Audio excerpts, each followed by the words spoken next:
Right, here we go. Well, welcome to Transformation Tuesday. Wow, let's take a deep breath in to this day, this time, this time on this beautiful planet that's totally evolving and transforming as well as we are. And it's January 21st, 2025. Yeah, and welcome. My name's Gina Brollier, award-winning life master consultant and world-class paradigm shifter. And we are a growing global community dedicated to shifting and uplifting the planet. We've been coming every Tuesday. Do you believe that, Gina? Every Tuesday since March of 2020. And in all this evolution of our planet. So welcome. And we are in the month of January 2025. Do you ever find that like at the beginning of the year, you want to say 2024, but you realize what I used to have in my students in classroom, write out the day, the month, the number, and the year to get fully present right here, right now. And they hated it. Especially trying to write Wednesday. But at any rate, today is Tuesday. And for the month of this month in January, we've been studying this book, Your Invisible Power. And I would like to read a little bit before we kick it off with our guest speaker, Gina Brollier. Right? Not Brollier. Yeah, okay. And so this is from chapter 14, How to Make Nature Respond to You. I think that's really cool, just that title. With all the natural, some people would say disasters, some people would say evolution. I know where Gina is, winds howling in Texas. It snowed. The kids next door made a snowman real quick, so I took a picture of it before it melts. So here we go. It should be steadily borne in mind that there is an intelligence and power in all nature and all space, which is always creative and infinitely sensitive and responsive. The responsiveness of its nature is twofold. It is creative and amenable to suggestion. And then I thought that was kind of neat to chew on. And it is the unvarying law of creative thought principle that as a man thinketh in his heart, so is he. And if you realize the truth that the creative power can be to you only what you feel and think it to be, it is willing and able to meet your demands. So if you think your thought is powerful, your thought is powerful. Kind of cool to think about. So I'm really looking forward to our guest today, Gina from Cody, Wyoming, Gina Brollier. So let me tell you a little bit about Gina. Many of you know her, and love her. She's been with our friend Lauren for many years, I think, probably 30 years or so, right? She's my sister, so I've actually been with her, I want to say 37 years because that's how old she is right now, and I'm the older sister. Amen. So Gina is an intuitive channel and creator of the Godless channel on YouTube. She has a lifelong passion for metaphysics and spiritual growth and holds a BA in philosophy. Woo. As a spiritual teacher, channel, and speaker, she has individually mentored over 300 clients and helped thousands more as a featured guest on global telesummits and podcasts such as The Transformation Show and From Heartache to Joy. Gina has committed and is committed to helping people grow their self-awareness and deepen their spiritual connection for greater purpose, fulfillment, and love. Wow. So with that, come on in here, Gina. Tell us a little bit about this. Is so interesting and goes perfect with what we're studying. Come on in, straight from Thank Cody. you. Yes, thank you so much for having me. I really love you and the energy of what you create, so I'm really happy to be here. Okay, so you ready? Tell I us what you am. do and all about it. I'm so curious about just about what you're up to right now. Sure. So, I mean, there's so much to say because, with that beautiful introduction, there's just so much to say about thinking and creation and all of this kind of thing. And what I want to start with is I'm somebody who I think I was an unconscious competent, as we call them at first, where I've always kind of just leaned into my curiosity and just kind of let things drop in and just kind of followed those paths where they might lead. And so, like you read in my bio, I worked with clients as a professional intuitive channel for 3 years. I want to say like 2015 to 2018, sort of. And then it just kind of fizzled out where it didn't feel like the right trajectory anymore. I went deep into mindset work, and that's where I started studying the type of things that you study as well. The transcendentalists studied with, Mary and Lauren and, the whole crew. And that really helped me on my healing journey. Without going into my whole story, there was just a lot for me to unpack that I had suppressed in my life. And so the mindset piece really helped me uncover that and work with that and find confidence and work on my self image and all these kind of things. Well, fast forward to now, that was probably 7 years ago. Now I feel called to share my voice and share my channeling and all this stuff in the world again. So it's just interesting that, we have these cycles of how we create in the world and how we develop and how we find joy and purpose and happiness and all these things, and sometimes it's not a straight line, right? And so that's kind of where I'm at now, where I relaunched my YouTube channel. There's a bunch of videos there now. I'll post a link later in the comments when this video is posted, but it's just like, okay, spirit, I guess it's time for us to do this again, because my energy is just being like really, really strongly drawn in that direction. So that's kind of where I'm at right now. Oh, tell me more about intuitive channeling. Sure. I have no So idea. yeah. So as a child, I just always felt deeply drawn to connect with spirit. And I, tried to understand religion and world religion and like, I just kind of whatever I could learn about meditation, connecting to spirit guides, all this kind of stuff. And I always just felt this kind of disconnect. Like, I'm like, I know there's this feeling that people talk about where they feel connected to God, connected to spirit or something. And it just always felt like, I couldn't touch it. Eventually, over time, I just kept wanting it and wanting it. And eventually, I found different, spiritual avenues like Reiki and studying the Akashic records and all of that type of thing. And then, information just started flooding into me. So, like I was saying before, sometimes there's just, I don't know what it is, growth, development, things that happen along your path where maybe the time for you to feel a certain thing isn't right now. But if you stay in it and you stay curious and you stay with your own growth, eventually what you're seeking will drop in for you, I believe. And so basically, I just, I guess you could say my third eye opened, for lack of a better term. Like I just started really receiving intuitive guidance.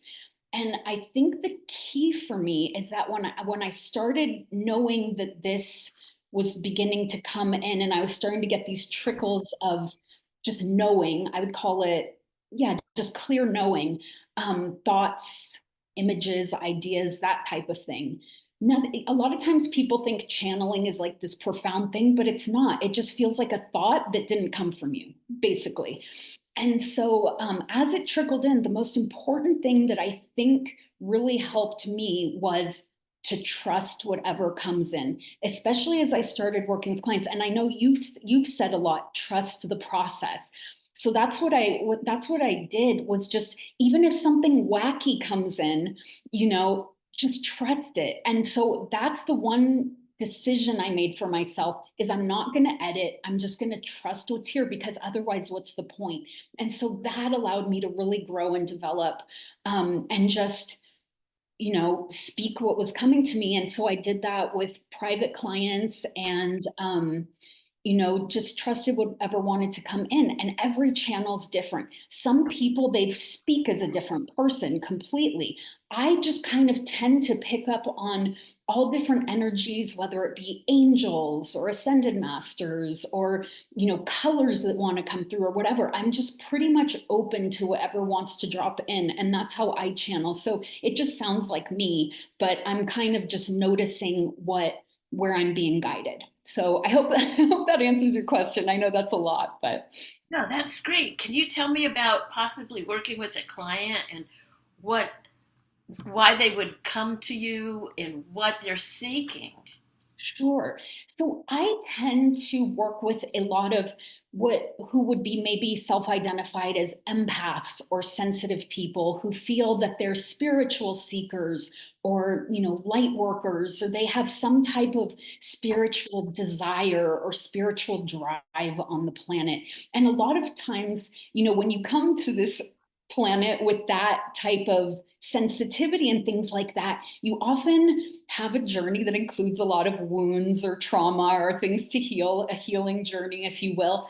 And so sometimes, it would just be on clearing ancestral patterns, working with, feelings of unworthiness or things like that. And we just kind of let messages, healings, clearings, things like that come in, and just kind of whatever messages, they needed to hear or things like that, to just move the needle on their journey. That's kind of how I see it. And I always see it as a co-creation now, because I think where the world was at in, 2017, when I was doing this full time, is people approached channels and healers and this type of thing as someone to fix them.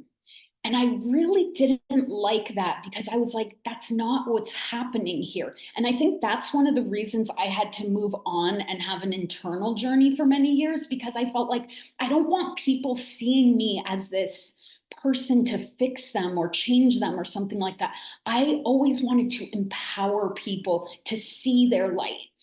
And yeah, I don't know why I just went off on that tangent, but that's just kind of where it took me. And so the work I am doing now, putting my channeled messages on YouTube, it's really just to attract an audience that feels empowered by my messages. And so I may go back to working with people one-on-one, I don't know, but I'm just hoping to reach an audience who wants to receive what I'm putting out there and feels empowered in themselves to, take that journey. Oh, this is perfect. So, Mhm. so there's a group, like a group or an area where people are uncertain of Mhm. the next steps. Wow, Mm. tell me more. Tell me more. This is Yeah, so. yeah, and I think that's shifting, because I think people are realizing that and I don't know if everybody's realizing this, but my sense is that people are realizing that there's power within them. And, sometimes it's just finding the little nudge or the idea or the message or something that helps awaken another piece of that in you. So that's what I really think this work is about, is just seeking that next step or that next guidance that can awaken something in you. And going to somebody like a channel or a healer can be a way to do that, if that's where your heart is calling you, if that's where your soul is guiding you. But, as you teach, Judy, you can also do that just by communing with spirit on your own and asking, what's the next step I can take in my journey to create more love in my life, or, whatever the inquiry is. So that's why I like to always start with curiosity, because, like you opened this call with, you said something about, like, thinking that comes from the heart. And I think that's the key, is it has to be authentic. We can try to mimic other people's paths or what works for other people, but when we tune into ourselves, we can just get curious about what's the next right step for me. And it may not be listening to a channel like me. I know that's not everybody's cup of tea, but there might be somebody else out there that you find that sparks something in you or gives you an idea or gives you a download or something like that. So I think if people take away anything from me on this call, it would be curiosity. It's always the best next step because it's going to take you somewhere that's going to then take you somewwer else. Oh, this is perfect because I'm teaching right now, week 10 of this Dream Builder program that your sister, was, but whatever. And we're talking about this sourcing, Mm-hmm. where we ask an empowering question and then sourcing. Mm-hmm. Before we source, getting in touch with that. But what, I was working with a client yesterday and we sourced together his question and then it was, I got in, I got in harmony or vibration with his question. I know him. And all of the answers from source were different from me than him.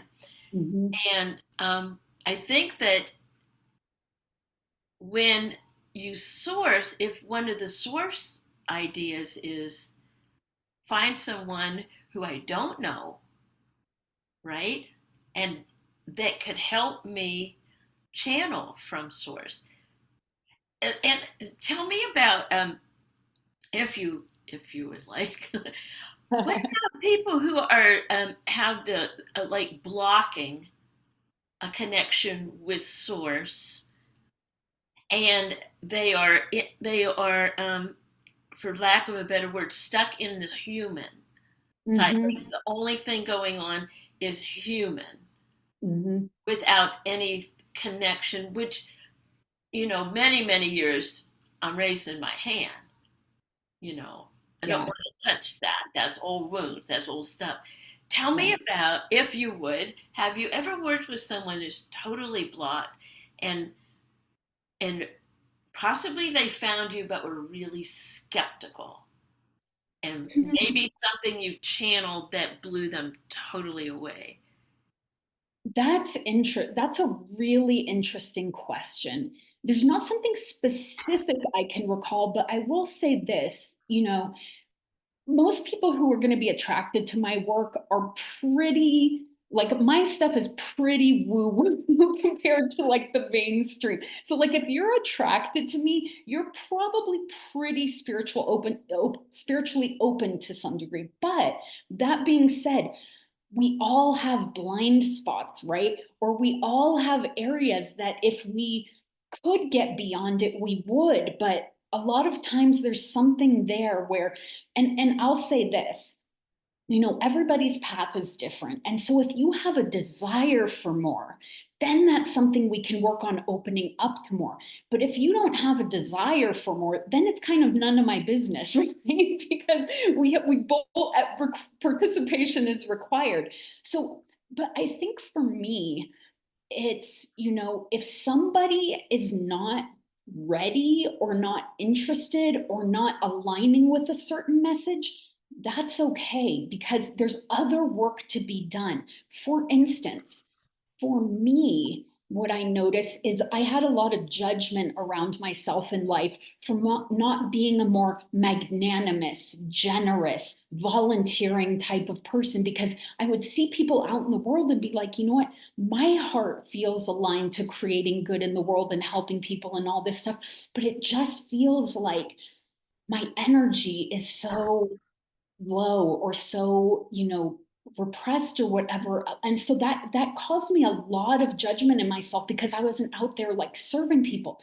In retrospect, now I look back, I had a lot of depression and anxiety and other things in my life that needed to heal before I had all this energy and bandwidth to go out into the world. And so I think the reason I'm getting on this train of thought is because I think maybe somebody listening today might resonate with this message is if you feel blocked or stuck or something's not moving or scared or whatever it is, sometimes we need to shine the light inward first before we can achieve all these things or go out and do all these things. Is, again, lean on curiosity. is there something that needs to be healed in me? Is there a place where my cup needs to fill up? And so I went on a journey of a lot of healing. And, I went on medication for a few years, which I had a lot of judgment around at first also, but that really opened up a new pathway for me. And so sometimes, if you feel that you're not getting traction, or you feel like you should, that word should, you should be doing more, or you should be achieving more, or you should be wanting more even, ask yourself, okay, is there somewhere that I need more juice? I need more energy. I need more love. I need more grace. Because sometimes that's the first step, is let me pour into myself so that I can then pour into the world. Oh, always. Mhm. Yeah, that is so beautiful. Yeah. Wow. Yeah. And I'm also a question to ask. I know you're up in right now in the level fact you're up in Cody, Wyoming, which Mhm. is in the middle of nature Yeah. and animals and Yeah. everything. And do you sometimes go out and feel the energy of nature and the animals to, we're humans, right? And like, how are you using right where you are physically in that curiosity to channel? Yeah. That's a beautiful question. I love that so much because it really goes back to another question you asked me about, channeling for people and connecting with energy and all that type of thing. And, that's another way that we can find information, or we can find something we need, is connecting with nature. We can go straight to source, using our mental faculties. We could go to somebody like a channel or a tarot reader or something like that. Or we could also go to nature, because I contemplate animal medicine a lot, because animals all have different gifts and abilities that we can learn from. And sometimes it's just being in their presence. You just are uplifted, or something shifts in you, or something is awakened in you that maybe you can't even make sense of. But there's a gift there, and there's a sort of intangible magic there that I absolutely love. I mean, something, you know, Lauren and I and my brother-in-law Cam, we love doing, is just going out and taking a walk or taking a drive. We'll see a bald eagle, or we'll see a blue heron, or one time we were in Yellowstone and we saw, 5 grizzly bears just on the side of the hill. And I was so excited because I had been here for a year and a half. I had never seen that before. And there's just magic in that. And I think, aside from just the animals themselves, nature is a wonderful reminder that everything is in flux all the time, and yet everything is okay. And so sometimes I think as humans we can kind of like want things to go a certain way or whatever, but if we can know that, okay, everything's going to be moving and shifting and changing, and it's okay that that's the way it is, and there's an elegance there that we can get on the wave of, we can align, or as you said before, get in harmony with.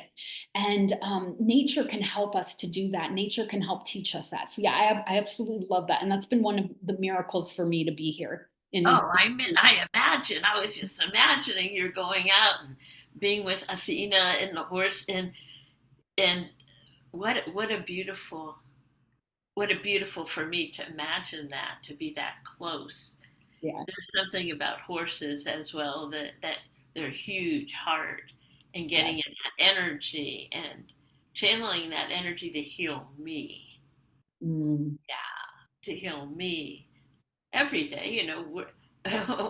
Once we're healed, well, let me go out. Or there's always more in that line. And if I'm trying to give something to someone that I haven't experienced or healed in myself, um, Mhm. just doesn't work. Yeah. What a Yeah. beautiful, wow, this is beautiful. And I know this book, Your Invisible Power, was written many, many years ago. And to tap into that energy, none of this is new. And Right. which is really good, that, we think, oh, yes, well, I discovered this. Well, maybe not. And I yeah, and that it's a developed thing. So, do you? What's your take on? Every single person has the ability to channel Mhm. and be a channel, and then it's what you're getting interested in, focusing on. So you must have been focused. I know you said earlier for most of your life, but Mhm. what was there? Was there a time when you made a decision that that was going to be your focus? And was that a download from spirit that you, was it scary? Was it frightening? That perhaps you have some power? Tell me about that moment in time. I would love to know about that. Yeah. Sure. Well, the first moment that really comes to mind is when I didn't realize that I had any power, that any of us had any power, I guess. But I desired that connection so much. And I was in sixth grade and I was raised Catholic, and we had a church around the corner from my house. And, we were kind of a go to church on Easter and Christmas type of family. We weren't a go to church every week kind of family. But for me, I was like, I want to know if there's something in this for me, if there's something real here, right? And so I started to just dress my little self up, go around the corner to church on Sundays and try to connect. But religion didn't feel like what I was seeking. I tried my best, but it just kind of fell flat for me. And, fast forward to high school, that's when I started trying to meditate and connect with spirit guides and read all types of, pagan and all these mystical kind of things. And fast forward to college, started studying philosophy and world religion. So there was always a thread of this for me through my life, but I didn't know that it was going anywhere or purposeful in any way. It's just I kept being drawn back in. And then it came to a point where then I was starting to study in more spiritual communities, like I mentioned, with Reiki teachers and then the Akashic records and all of this type of stuff. When I started then to feel this connection open within me, and I got this download, and this I really hope relates to your audience, of when we just get this thought that scares us, right? Where I was like, I have something to share here, something's coming through me. And these shows that I was listening to where spiritual teachers were speaking and selling their programs or sessions or whatever, I was like, I'm going to be speaking on one of those shows. And I made a vision board and all this stuff. It just dropped in. And I was like, how the heck are you going to do that? You've never done anything like this before. Like, what are you talking about? But it just felt so true for me. And this is where I'll bring in another word that, can help us, which is authenticity. And again, like you brought in at the beginning of the call, thinking, but from the heart space. There has to be a heart mind coherence going on for something to be authentic. And that's when, for me, it's true vision, when it's like, this is part of who I am. Abraham would say, like, this, it's in your vortex, right? Like, this is part of who you are. And if you move towards it, things are going to line up. Maybe not as you expect, probably not as you expect, but there's something here. And so I started working with a mentor because I was like, I need to invest in this and lean into this. And it felt like a stretch. And that's when it's good, right? When it feels like scary. It was a third of my paycheck I was giving away to a mentor every month. It's like, but it had to be done. Like my soul was calling me into something a little scary. And then I ended up getting put on this huge platform really easily. And so sometimes there's just things in our life when it's for us and it's scary. And if we just keep taking steps towards it, it takes us down the path we're meant for. And like I've said, I feel like I was an unconscious competent in some ways because throughout my life, I've kind of cultivated a life where I have nothing to lose, sort of. Whereas I've seen from, working with clients or, people I've met through, Brave Thinking Institute or things where they have established careers and marriages and children and all of this stuff, where once you kind of have this established life, then sometimes you can start to second guess yourself when these soul impulses come in. So I want to speak to those people too, where it's like, well, what if you can't just give up everything and move to Cabo or like whatever. That's when, as we say, good gets in the way of great. Sometimes life is really good and really established and all that type of stuff. And a scary thought will come in. What if I became a teacher? Or what if I did this? Or what if I did that? And you're like, but what about my kids? But what about my husband? All this stuff. So it's like, again, I would say, just stay open, stay curious. What if it could work out? And what if there is no private good? And what if everyone benefits? So in those cases, sometimes I think it can be a little bit more challenging just to dive in up until now. But again, stay with that curiosity and authenticity, and you'll find the path that is blessed for everybody. Oh, this is beautiful. So perfect for today. So perfect for this time in the evolution of the world and in humanity. Right there. Stay connected, stay curious and authentic from your heart. Mhm. Well, so what I would love to do now is to put a blessing on you, okay? Mm. And all the work that you're about to, going back to like this intuitive hit. So I was on a call, and Lauren mentioned that you were getting started a little hit. Boom, we got to get Gina back on here because you and I worked together. It was so, just behind the scenes. And then, like, oh, and then it's like, oh, I wonder where you're doing now. Oh, I wonder where your curiosity has led you to now, which is, Mhm. I feel like the globe right now is asking themselves, where am I now? What is mine to do? Who am I to be? So we want to ask you a question. What would you love us to hold for you Mm. at this beautiful time of the evolution of the world? Thank you so much for this. Yes, what I would love for you to hold is I would love to bring my gifts, my talents, my skills, and abilities to the world in a way that's of service to the light and to expanding love on the planet for all beings. Amen. Okay, you ready? We're going to give you some energy all the way up to Windy, Cody, Wyoming, from around the planet. Oh, yes. And so it is. There you go. Mm. Yeah, thank you so much for everything that you're doing and about to do and have done in the world. And we see you as a light, being open and receptive and taking action. Receive and action. Yes, so grateful for you, um, Gina, and powerful message to everyone.